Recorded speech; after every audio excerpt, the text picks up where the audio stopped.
ప్రభువైన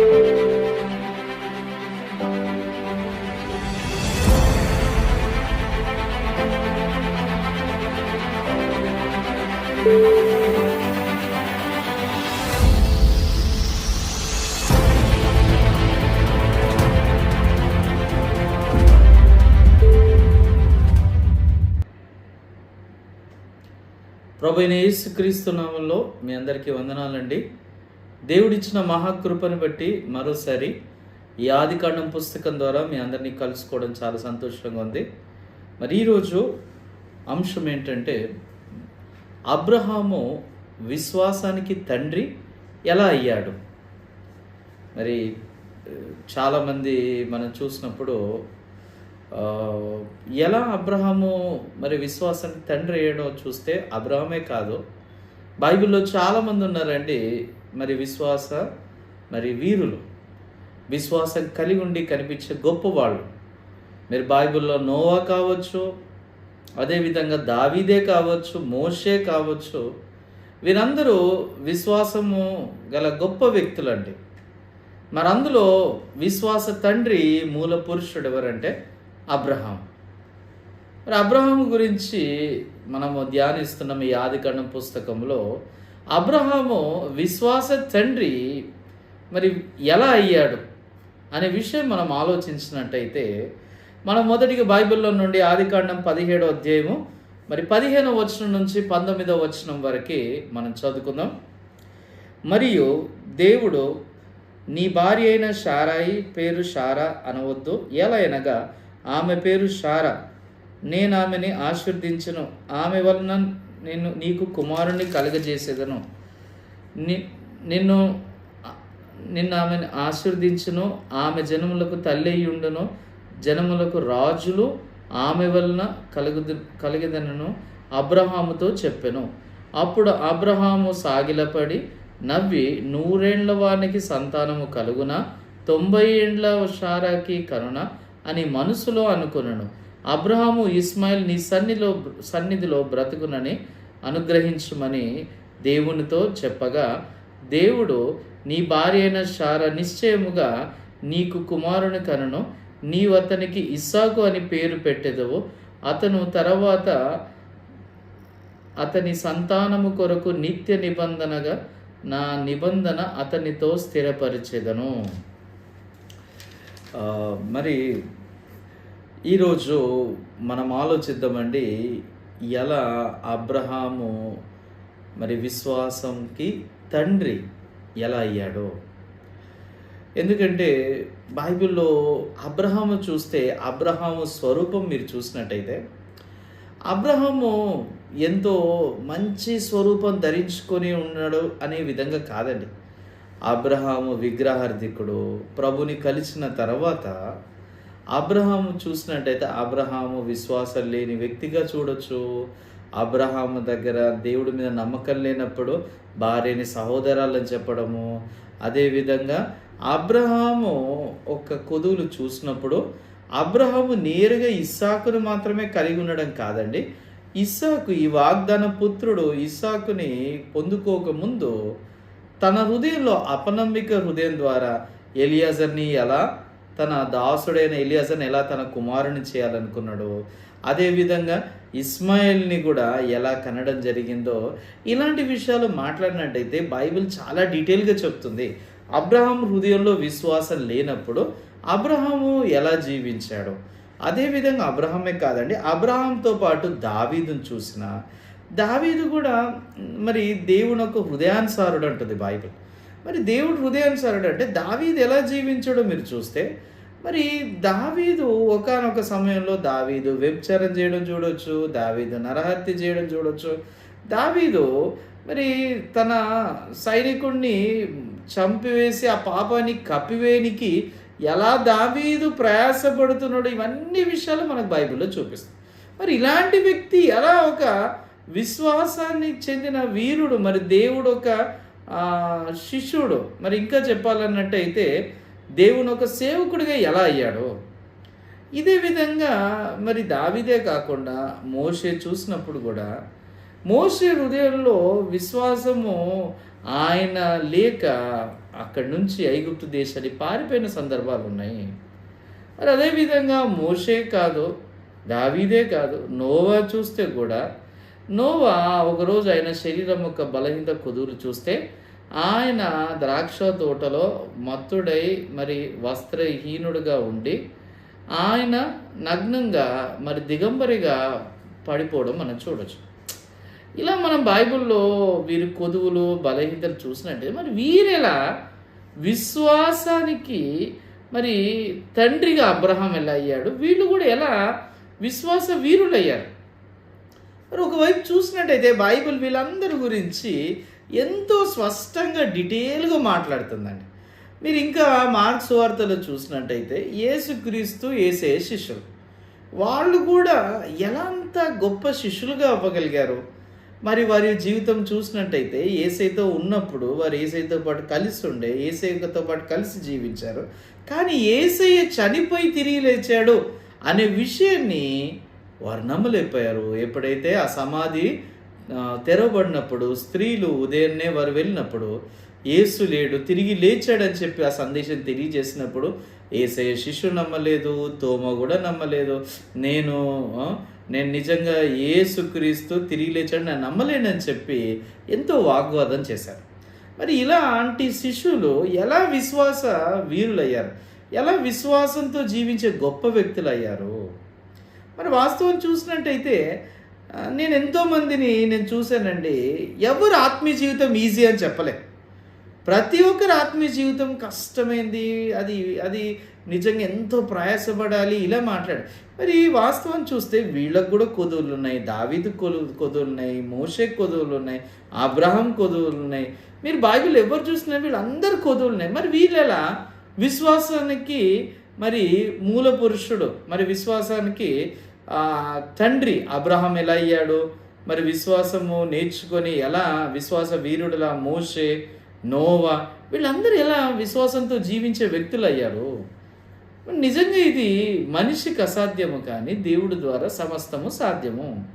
మనం ఇక్కడ నేర్చుకోవాల్సింది ఏంటిదంటే మరి ఇలాంటి వాళ్ళు అబద్ధమాడే అబ్రహాము భార్యని సహోదరులని చెప్పాడు, తర్వాత నిజంగా తన హృదయాన్ని అనుసరించడం మనం చూడొచ్చు. దావీదు కూడా వ్యభిచారం చేశాడు, దావీదు నరహత్య చేశాడు.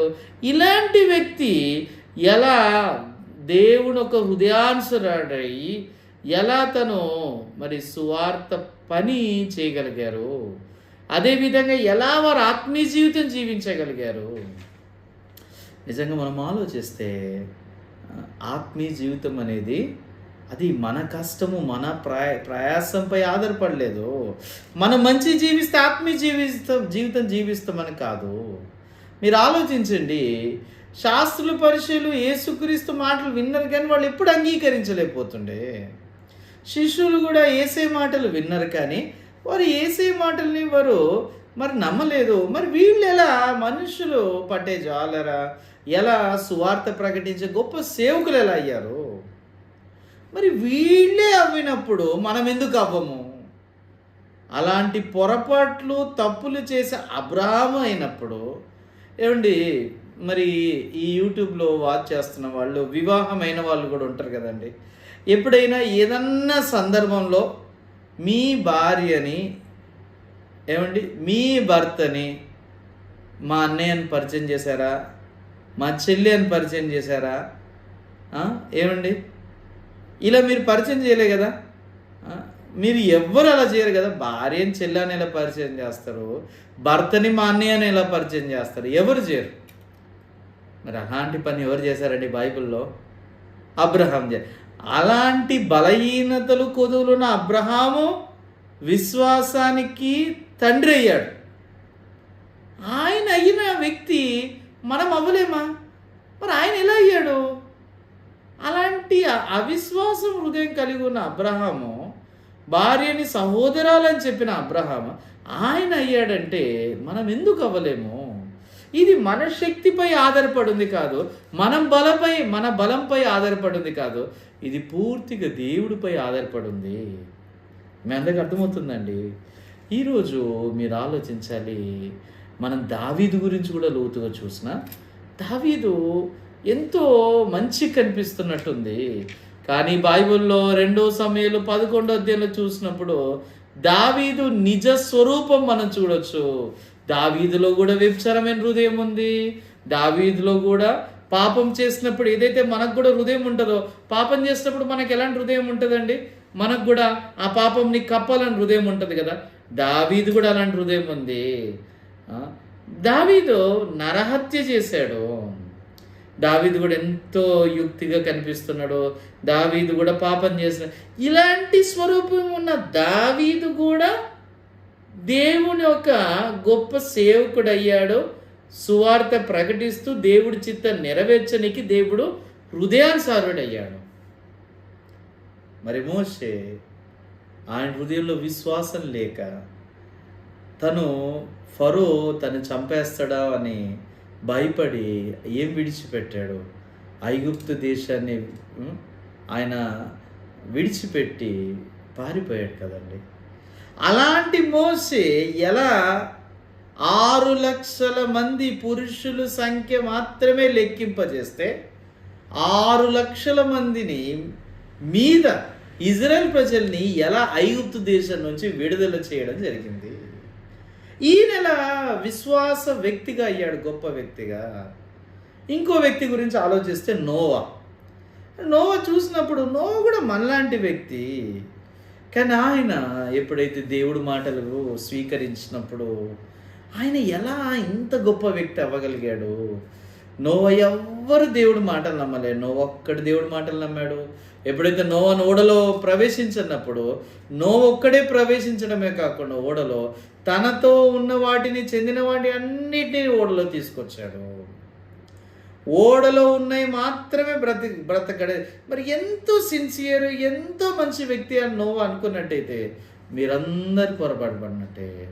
ఈ నోవా చూసినప్పుడు ఆయనలో ఉన్న కొదులు బలితలు చూసినప్పుడు నోవా ఏంటి ఆ ద్రాక్ష తోటలో ద్రాక్షరసం తాగి మత్తుడై వస్త్రహీనుడుగా, మీరు ఎప్పుడైనా చూసారా మద్యం సేవించి బట్టలంతా ఊడిపోయి ఉన్న వ్యక్తులు?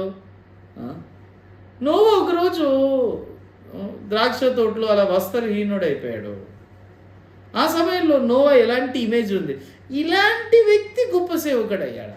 ఇలాంటి వ్యక్తి ప్రజల్ని నడిపించి రక్షణ వైపు నడిపించాడా? ఎస్, ఇలాంటి వ్యక్తి. అలాంటి వ్యక్తి అబ్రహాము, అలాంటి వ్యక్తి దావీదు, అలాంటి వ్యక్తి మోషే, అలాంటి వ్యక్తి యేసు శిష్యులు, అలాంటి వ్యక్తి నోవా. ఇంక నేను ఎవరి గురించి మాట్లాడాలి? మీరు బైబిల్ ఎవరి గురించి చూసినా దేవుడు పనిచేసే విధానం ఇదే. దేవుడు పనిచేసే విధానం ఎప్పుడు మారదు. మరి ఇలాంటి వాళ్ళు ఎలా అయ్యారు? నా ప్రశ్న ఏంటంటే, అబ్రహాము విశ్వాసానికి తండ్రి ఎలా అయ్యాడు? ఒకవైపు మీరు అబ్రహాం చూస్తే అబ్రహాం బలహీనతలు, కొదువులు, సమస్యలు, విశ్వాసం లేని హృదయం కూడా అబ్రహాం నుంచి బయటికి వస్తుంది. మరి ఈ వ్యక్తి ఎలా అయ్యాడో చూస్తే అబ్రహాం హృదయంలో మీరు చూసినట్టయితే అబ్రహాం హృదయంలో దేవుడి మాటలు ఎలా ప్రవేశించాయి? ఏమండి, మన హృదయము ఖాళీ అవ్వనట్టయితే మనం దేవుడి చేత నడిపించబడ్డం అసాధ్యము. దేవుడు అబ్రహాము తన ఆలోచన పడేనికి, అబ్రహాము తన హృదయాన్ని తృణీకరించనికి, తనపై తను ఆధారపడకుండా తను తీసుకున్న నిర్ణయము తప్పైన నిర్ణయం అని తెలియచేయనికి, తన హృదయాన్ని అనుసరిస్తే, తన ఆలోచనలు వెంబడిస్తే దానికి జరిగే పరిష్కారం ఏంటిదో అనే విషయం తెలియచేయనికి దేవుడు అబ్రహాం జీవితంలో ఎప్పుడైతే సారాని సహోదరాలని చెప్పినప్పుడు, మరి అదేవిధంగా ఆ సారాని ఎప్పుడైతే తను కాపాడాలనుకున్నాడు, కాపాడలేకపోయాడు. దేవుడు ఏం చూపించాడు? అబ్రహామా, నీ ఆలోచన వెంబడించినందుకు ఇది పరిష్కారము, నీ హృదయాన్ని అనుసరించినప్పుడు. ఇప్పుడైతే అబ్రహాం తన ఆలోచన చూసినప్పుడు తన ఆలోచనకు ఏమన్నా సహాయపడదా? భార్యను కాపాడడానికి తన ఆలోచన ఏమన్నా హెల్ప్ అయిందా? ఏమీ హెల్ప్ కాలేదు. అబ్రహాంని దేవుడు ఏం చేశాడంటే, అబ్రహామా నీ ఆలోచనని పడి, నీ ఆలోచన పూర్తి దేవుడికి వ్యతిరేకము, నీ ఆలోచనలతో నువ్వు ఒకటైనట్టయితే దేవుడితో ఒకటవ్వలేవు. మరలా కొద్ది సమయం అయిన తర్వాత అబ్రహాం హృదయంలో ప్రభువు ఆలస్యం చేస్తున్నాడని తన హృదయంలో అపనమ్మిక హృదయం ప్రారంభమైంది. అందుకే తన హృదయంలో ఒకరోజు దాసుల్లో ఒక ప్రధానమైన దాసుడు మరి ఎంతో మంచి వ్యక్తిగా కనపరిచే ఎలియాజర్ని తన కుమారుడిగా చేయాలనుకున్నాడు. ఆ సమయంలో దేవుడు ఏం చెప్పాడు? అబ్రామా, నేను వాగ్దానం చేసే కుమారుడు ఈయన కాదు. ఏమండి, ఎలియాజరు వాగ్దానం సంబంధించిన పుత్రుడు కాదు. ఎలియాజరు నిజంగా శరీరం ద్వారా తయారు చేయబడిన కుమారుడు. మరలా చెప్తున్నాడు, ఎలియాజరు మనిషి ఆలోచన చేత తయారు చేయబడిన కుమారుడు, అపనమ్మిక హృదయం ద్వారా తయారు చేయబడిన కుమారుడు. మరి ఇదే విధంగా మనం ఆలోచిస్తే ఎలియాజర్ గురించి ఆలోచించాం. ఇస్మాయిల్ ఎక్కడి నుంచి వచ్చాడు? ఇస్మాయిల్ పుట్టిందే అపనమ్మిక హృదయం నుంచి పుట్టాడు. దేవుడు నన్ను పిల్లల్ని కనకుండా చేశాడని సారా అలాంటి ఆలోచన స్వీకరించి సారా హాగర్ని అబ్రాహాంకి ఇచ్చినప్పుడు అబ్రాహాం కూడా అలాంటి నిస్పృహ లాంటి ఆలోచన కలిగి ఉన్నాయి. కాబట్టి అబ్రాహాం కూడా సారా మాట విని హాగర్తో ఒకటై హాగర్ ద్వారా కుమారుని కనడం జరిగింది. అప్పుడు అబ్రాహాం అనుకుంటూ బహుశా ఈ కుమారుడు దేవుడు ఇచ్చే కుమారుడేమో, వాగ్దానం సంబంధించిన పుత్రుడేమో అనుకున్నాను. కానీ దేవుడు అన్నాడు, అబ్రామా కాదు, నీ ద్వారా సారా ద్వారా పుట్టినవాడు మాత్రమే వాగ్దానం ప్రకారం పుట్టే కుమారుడు. ఎప్పుడైతే అబ్రహాం ఈ విషయం చూసినప్పుడు అబ్రహాము ఏం తెలుసుకుంటా, నా ఆలోచన తప్పు. లాస్ట్ టైం ఎలియాజర్ అనుకున్న, అది నా ఆలోచన తప్పు. ఈసారి నేను ఈసారి నేను హాగర్ ద్వారా పుట్టిన ఇస్మాయిల్ అనుకున్నా, వీడు కూడా వాగ్దానం సంబంధించిన పుత్రుడు కాదు. అందుకే ఎప్పుడైతే ఇక్కడ మీరు చూస్తే దేవుడు అబ్రహాంకి వచ్చి వాగ్దానం ఇచ్చినప్పుడు అబ్రహాం ఇక్కడ దేవుడు మాటలు విని ఎప్పుడైతే సారాని అనేక జనులకి తండ్రిగా చేస్తానో, ఎప్పుడైతే మీరు చూడండి 17వ వచనము, అప్పుడు అబ్రహాము సాగిలపడి నవ్వి 100 ఏండ్ల వానికి సంతానము కలుగున 90 ఏండ్ల సారా కనున అని మనసులో తన అనుకొనును. అబ్రహాము ఇస్మాయిలు నీ సన్నిధిని బ్రతుకునని అనుగ్రహించమని దేవునితో చెప్పగా, దేవుడు నీ భార్య అయిన శారా నిశ్చయంగా నీకు కుమారుని కనును, నీవైతే అతనికి ఇస్సాకు అని పేరు పెట్టెదు. దేవుడు చూడండి, అబ్రహాము దేవుడు ముందట ఏం మాట్లాడుతుందండి? ఇస్మాయిల్ నీ సన్నిధిలో బ్రతుకునని అనుగ్రహించమని దేవునితో చెప్పగా, అబ్రహాము తన ఆలోచన మాట్లాడుతున్నాడు. వాక్యము విన్నప్పుడు దేవుడు నిశ్చయంగా నీ కుమారుడిని ఇస్తా అన్నప్పుడు దేవుడు ఎప్పుడు ఊరికే చెప్పట్లేదండి. ఇక్కడ అబ్రహాం చేయాల్సిన పని ఒకటే, దేవుడు మాటలతో ఏకం చేసుకోవాలి, దేవుడు హృదయంతో ఒకటి చేసుకోవాలి. ఎప్పుడైతే అబ్రహాం దేవుడి హృదయంతో ఒకటి చేసుకున్నప్పుడు అబ్రహాం జీవితంలో ఆశ్చర్యరీతిగా ప్రభు పనిచేయడం ప్రారంభిస్తాడు. ఈరోజు బ్రదర్స్ అండ్ సిస్టర్స్, మీకు వాక్యం అర్థం చేసుకొని వాక్యాన్ని స్వీకరించాలనుకుంటున్నారా? అయితే పూర్తిగా తప్పుగా ఆలోచిస్తున్నారు. వాక్యం అనేది మీ ఆలోచన ద్వారా అర్థమయ్యేది కాదు. వాక్యం ఎలా ఉందో స్వీకరించిన తర్వాత దేవుడి పని మీరు చూడగలుగుతారు, దేవుడి శక్తిని మీరు చూడగలుగుతారు. చాలామంది వాక్యములో వాళ్ళ ఆలోచన కలుపుతుంటారు. ఏ విధంగా అయితే దేవుడి చిత్తంలో వాళ్ళ ఆలోచన కలుపుతుంటారో, ఏసే వారి పాపం క్షమించి వేశాడని తెలిసిన, ఏసే వారి పరిశుద్ధిని చేశాడని తెలిసిన, ఏసే వారి నీతిమంతుడు చేశాడని తెలిసిన, వారి హృదయంలో ఉన్న ఆలోచనలు ప్రతి ఒక్క విషయంలో కలపడం జరుగుతుంది. ఎప్పుడైతే వాళ్ళ ఆలోచన కలపడం జరుగుతుందో దేవుడు మాటలు వారు ఎన్నటికీ నెరవేర్చే వాళ్ళు కాదు. ఏమండి, మన తలంపులు దేవుడి తలంపులు చాలా దూరంగా ఉన్నాయండి. మన తలంపులు ఆకాశము ఎంత ఎత్తుగా ఉందో మన తలంపులు అంతే ఎత్తుకుందంట. కానీ దేవుడు ఒక మాటలు, దేవుడు ఒక తలంపులు ఎలా ఉన్నాయండి? దేవుడు వాక్యానికి సమానంగా దగ్గరగా ఉన్నాయి. మన తలంపులు వెంబడించడం తప్పు, దేవుడు హృదయాన్ని వెంబడించడం కరెక్ట్. ఈరోజు మీరు ఒకటి ఆ విషయం ఆలోచించండి బ్రదర్స్ అండ్ సిస్టర్స్. దేవుడు హృదయం ఏంటి? దేవుడు ఏం తెలియజేయాలనుకుంటుండో? ఈరోజు మీతో దేవుడు ఏం మాట్లాడాలనుకుంటున్నాడు? మీరు ఒకసారి లోతుగా ఆలోచించండి. ఇక్కడ అబ్రహాము చూసినప్పుడు, ఇస్సాకును చూసినప్పుడు, యాకోబు చూసినప్పుడు వీళ్ళంతా ఎక్కడి నుంచి నిరీక్షణ పొందుకున్నారు? వీళ్ళంతా మీరు అనుకునేంత గొప్ప వ్యక్తులు, వారు ఎంతో మంచిగా జీవించారు ఇలా ఏం కాదండి. వాళ్ళ దగ్గర కొదువుల్ని, బలహీతల్ని, అబద్ధాలు ఆడుతున్నారు, పొరపాటు ఎన్నో తప్పులు చేస్తున్నారు. ఎన్ని తప్పులు చేసినా ఏ విధంగా వారు క్షమించబడ్డం జరుగుతుంది? మీ అందరికి అర్థమవుతుందండి? ఏ విధంగా వారు క్షమించబడ్డం జరుగుతుంది? ఏ విధంగా ఇలాంటి వాళ్ళు విశ్వాస వీరులు ఎలా అయ్యారు? ఇదంతా మనిషి ద్వారా జరిగింది కాదు, దేవుడి ద్వారా జరిగింది. అందుకే దేవుడు అబ్రహాన్ని ఏం చేశాడు? అబ్రహాం, నువ్వు కాలేనట్టయితే నా హృదయంతో ఏకం చేసుకుంటావు. ఎలా అయితే కానాను పెళ్లి విందులో ద్రాక్షరసం అయిపోయినప్పుడు ఏసు ఏం చేయాలనుకుంటూ ద్రాక్షరసం మళ్ళీ చేయాలనుకుంటూ అప్పుడు శిష్యుల్ని ఏమన్నాడు? 6 రాతి బాణాలు అంచుల వరకు నీళ్లు పోయమన్నప్పుడు శిష్యులు చేయాల్సిన ఒక పని ఒకటే, వారి హృదయము, వారి అనుభవం, వాళ్ళ ఆలోచన అన్నీ పడేసి ఏసే 6 రాతి బాణాలు నీళ్లు పోయమంటే 6 రాతి బాణంలో నీళ్లు పోస్తే చాలు. ఇప్పుడు ఆ విందులో ప్రధాని తీసుకువెళ్ళని చెప్పినప్పుడు ఆ విందులో ఉన్న నీళ్లు, ఆ ఒక కానాడు పెళ్లి ద్రాక్ష రసంలో ఉన్న ఆ ఒక నీళ్లు చూస్తే నీళ్లు ద్రాక్షరసంగా మారిపోయింది. ఎలా మారింది ఏంటో మీరు చూస్తే, దేవుడు ద్వారా నీళ్లు ద్రాక్షరసంగా మారింది. ఏమండి, 38 సంవత్సరాలు పక్షవాతంతో బాధపడుతున్న వ్యక్తి మీరు చూసినట్టయితే ఆ వ్యక్తి ఎలా పక్షవాతం నుంచి బాగా అవ్వగలుగుతాడు?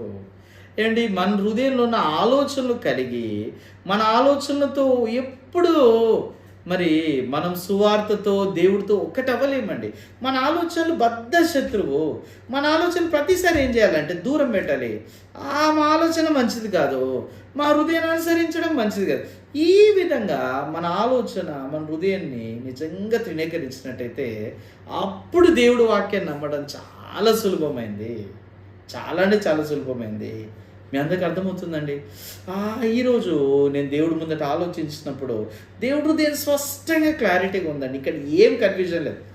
ఏమండి, అబ్రహాము ఎలా అయ్యాడంటే అబ్రహాం హృదయం అంతా కాలైపోయి అబ్రహాం అప్పుడు దేవుడి మాటలు మాత్రమే పొందుకోవడం ప్రారంభించాడు. అబ్రహాం ఎప్పుడైతే దేవుడి మాటలు పొందుకున్నాడో, దేవుడి మాటలతో హృదయం ఏకం చేసుకున్నాడు, దేవుడి హృదయంతో ఒకటైనప్పుడు అబ్రహాం దేవుడి నుంచి నూతన శక్తిని పొందుకున్నాడు. అబ్రహాం దేవుడి నుంచి నూతనమైన బలం పొందుకొని ఆయన ప్రపంచాన్ని మరి ఇప్పుడు విశ్వాస తండ్రిగా గుర్తించబడుతున్నాడు. ఏమండి, అబ్రహాం లాగా మనకు కూడా కొదువులు నేను చూసినట్టయితే, దావీదులాగా మన దగ్గర బలహీనతలు నేను చూసినట్టయితే, ఈరోజు మీరు చేసే పని ఒకటే, దేవుడి హృదయంతో ఒకటి చేసుకోవడము, దేవుడి హృదయంతో ఏకీభించడము. మీరు దేవుడి హృదయంతో ఏకీభించినట్టయితే మీరు ఎలాంటి వాళ్ళైనా ఉండండి, మీకు ఎలాంటి కష్టం ఉండని, ఎలాంటి ఇబ్బంది ఉండని, ఎలాంటి సమస్య ఉండదు, ఇదేమి సమస్య కాదు. మీ అందరికి అర్థమవుతుందండి? ఇదేమి సమస్య కాదు. ఈరోజు అబ్రహాం ఎలా విశ్వాస తండ్రిగా అయ్యాడో మీరు కూడా అబ్రహాము కుమారుల్లాగా మీరు కూడా విశ్వాసం ఉన్న మరి వ్యక్తిగా, గొప్ప వ్యక్తిగా అవనికి అవకాశం ఉంది. ఇది కేవలం ఒకే ఒక మార్గము. మన ఆలోచనలంతా పడేసి మనం పూర్తిగా ఖాళీ అయ్యి దేవుడి మాటలు మాత్రమే మీరు కలిగి ఉండాలి. అందుకే దేవుడి మాటలు మాత్రం కలిగి ఉన్నట్టయితే ఆ దేవుడి మాటలు మీ జీవితాన్ని అద్భుత రీతిగా మార్చడం జరుగుతుంది.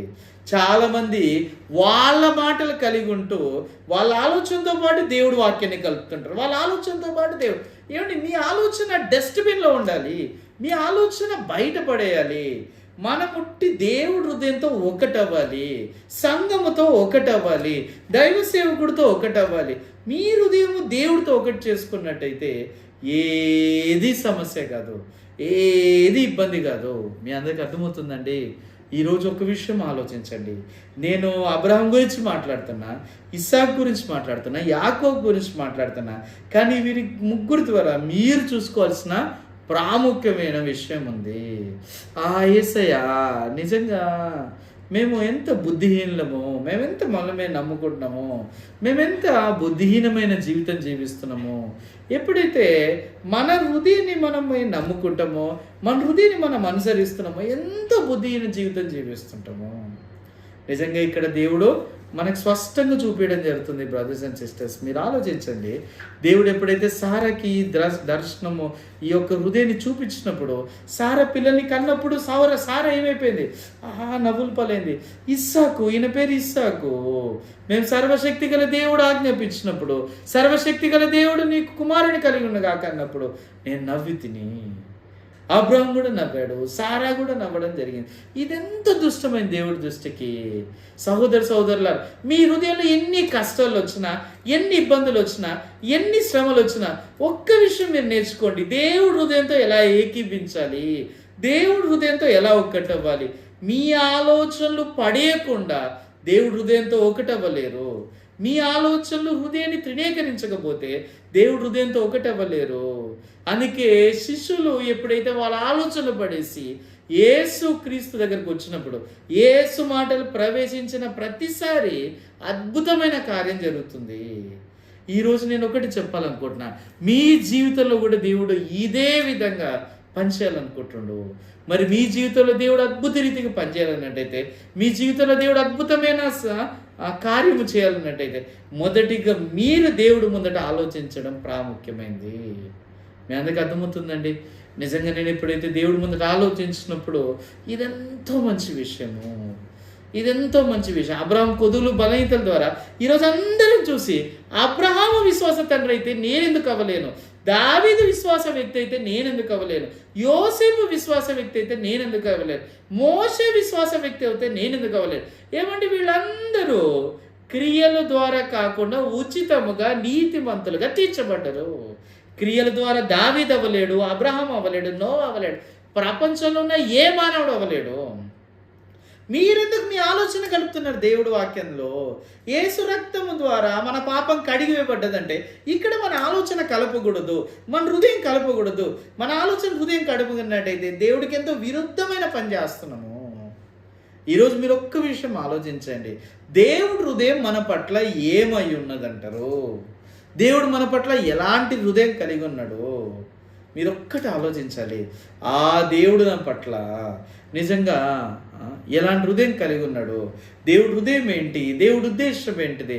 ఎప్పుడైతే మీరు ఇలాంటి విషయాలు దేవుడి ముందట ఆలోచించి మీ హృదయాన్ని సరి చేసుకున్నట్టయితే, నమ్ముతున్నా అబ్రహాం ఎలా అనేక జనులకు తండ్రి అయ్యాడో, మీరు కూడా అదే విధంగా విశ్వాస వీరులవుతూ ఈ లోకంలో ప్రభు రాకడ ముందు నాతో పాటు కలిసి అనేక ఆత్మల్ని రక్షణ వైపు నడిపినికి కలిసి పనిచేస్తారని నేను ఆశిస్తున్నా.